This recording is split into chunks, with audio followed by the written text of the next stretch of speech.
arriver à une solution politique.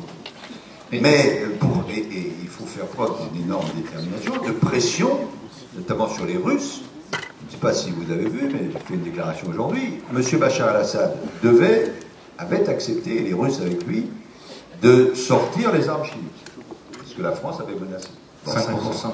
Mais il devait sortir 100% des armes chimiques aujourd'hui. Ils en ont sorti 5%. Donc il faut faire pression. L'opinion publique internationale, nous, l'ONU, etc.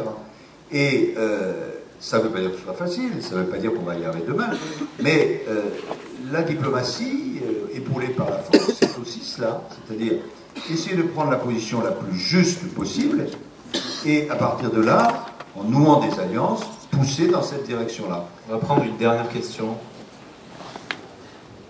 Bonjour Monsieur Fabius. Où êtes-vous ?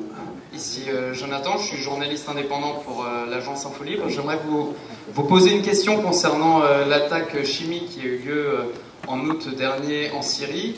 La France s'est illustrée par son empressement de condamner cette attaque et de l'attribuer à Bachar el-Assad. Aujourd'hui, donc c'était le 14 janvier 2014, une étude sortie au MIT du Massachusetts par M. Lloyd et M. Postol affirme que Bachar el-Assad n'était pas à l'origine de cette attaque chimique.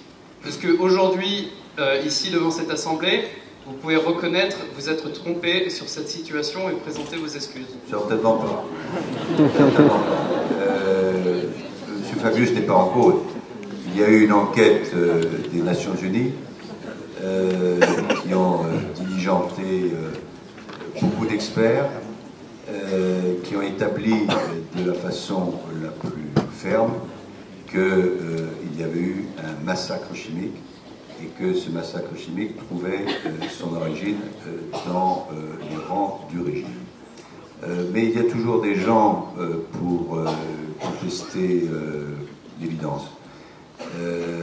Malheureusement, l'évidence est absolument incontestable et les mêmes personnes, en l'occurrence M. Bachar el-Assad, qui 2 jours avant niaient qu'il possède des armes chimiques, ont été obligés de reconnaître 2 jours après, non seulement qu'ils en possédaient, et qu'ils l'avaient utilisé. Faites attention, monsieur, il faut bien sûr toujours être très méticuleux sur les preuves, mais quand on est en face d'un criminel, il faut dire que c'est un criminel. Merci. Merci.